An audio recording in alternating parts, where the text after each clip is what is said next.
Welcome to the Chronological Bible Journey, where we discover God's whole story one day at a time. I'm Derek. I'm here with Ben, and today we're going to be looking at a whole bunch of different passages.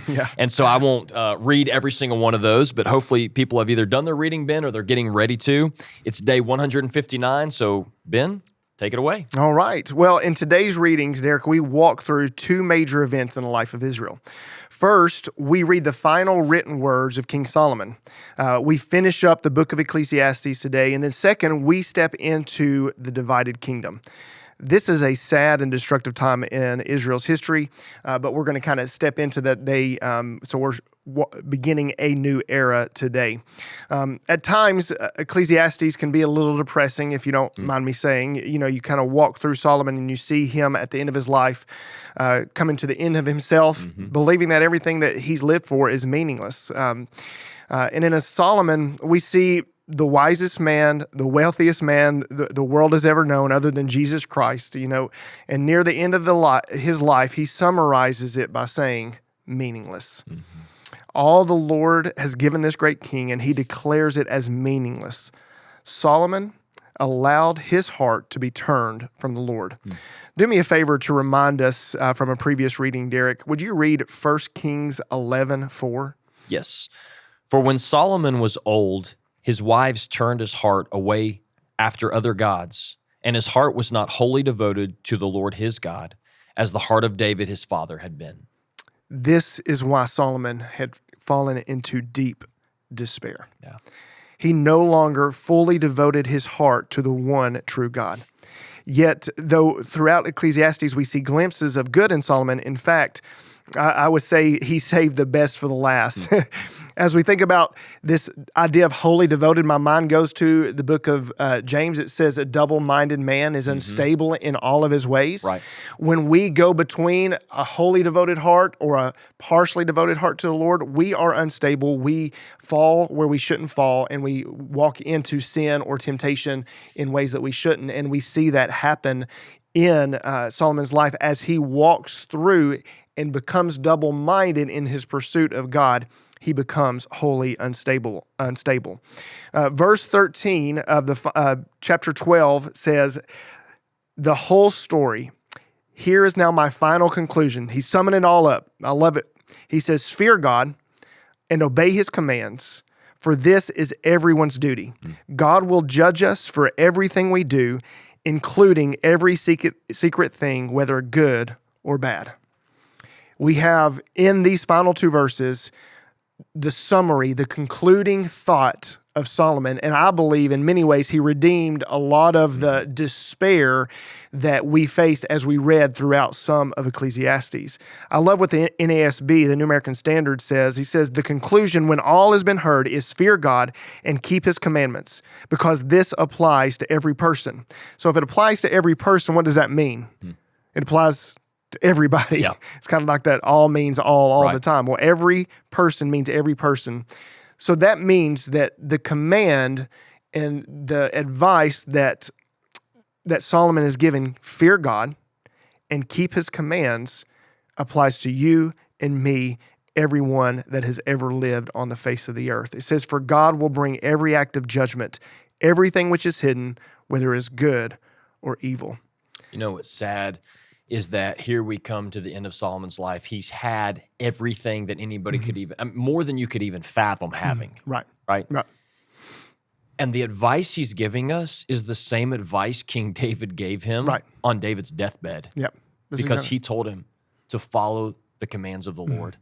Solomon doesn't do it, and now he comes back and says, I should have listened. You should have done. Right. And I think he reduces all of life down to two actions. Fear God and obey his commands. Derek, what do you think it would look like if every follower of Jesus Christ feared God and obeyed his commands each day? Our churches would certainly look different. Right. I think the culture that we live in today would look different. Absolutely. Jesus in Matthew chapter 5 says, he tells us, be salt and light. Salt slows the decay of sin. light dispels the darkness of sin. And if we started to fear God and obey his commands, we would see the slow of decay of sin, and we would see light shed on the darkness of sin. So I have got to imagine for us today, if we fear God and we obey his commands, it is going to make a difference, not only in our lives, but in the lives of the people around us. We will be better husbands, better fathers, better co-workers if we fear God and obey his commands. And we have to follow the advice of the wisest man on the earth. Yeah. Even in the midst of his despair, at the end of it all, fear God and obey his commands. And I think we have to just ask ourselves and do a inventory of our own life. Would you be able to say, as you listen to these words, would you be able to say that I fear God, that I obey his commands?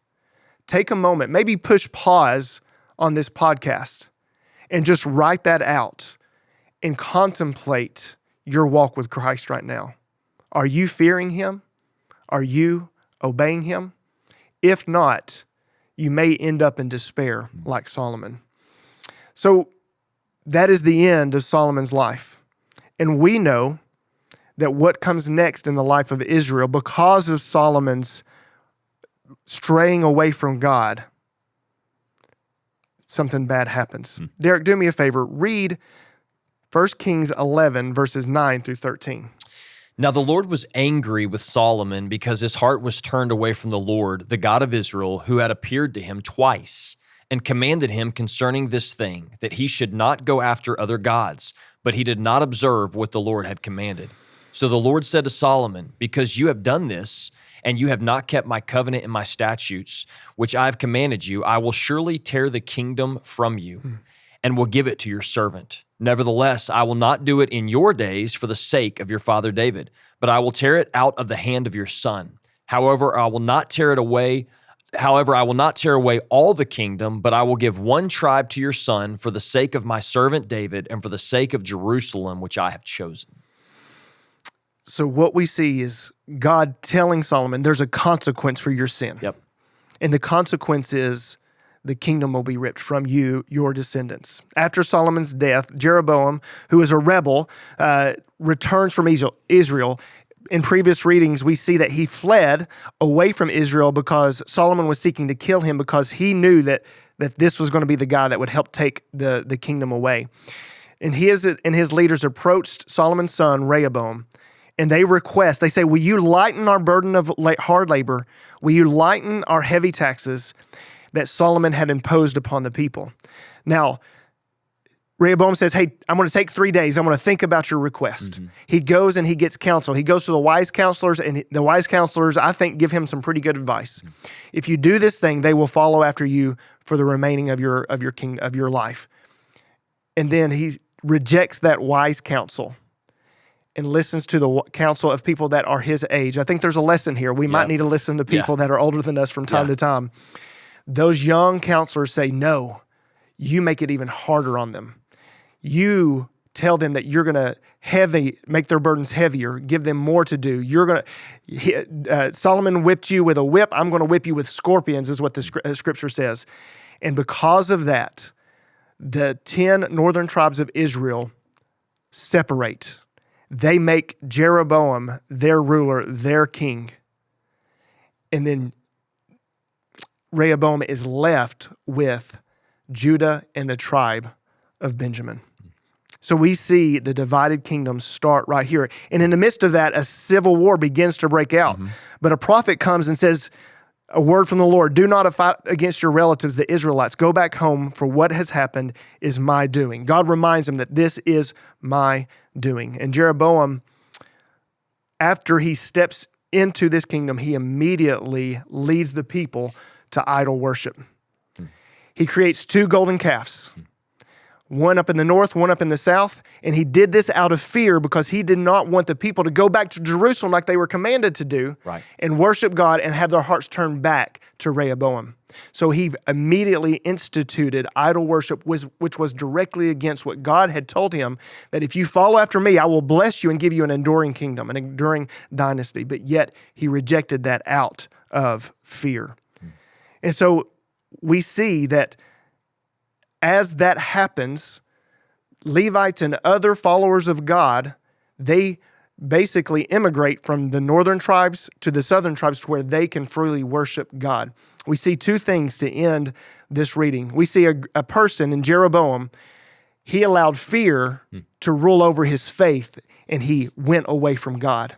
And then we have the Levites and other faithful followers of God allow their faith to overrule their fear. They left everything that they knew at home and moved down into Judah and Benjamin so that they could worship God. And I think it's just another testimony for us. Faith over fear, or fear over faith. How are we going to live our lives? Well, Ben, thank you so much for sharing with us today. I thought I was going to have to stop you for a moment when you were still in Ecclesiastes and say, Ben, this is a podcast. You're not preaching a sermon, because sorry. you were getting, no, I love it. And so I want to challenge you on the podcast that I want to see you develop a sermon out of those last couple verses from Solomon's life. I would love to hear you preach on that someday. So thanks for sharing with us today. And thank you for joining us today. Thank you for listening. We would love for you to leave us a comment and tell us how the Lord is using this in your life to help you as you're walking through the Chronological Bible. Thanks for being here with us today. We'll see you tomorrow.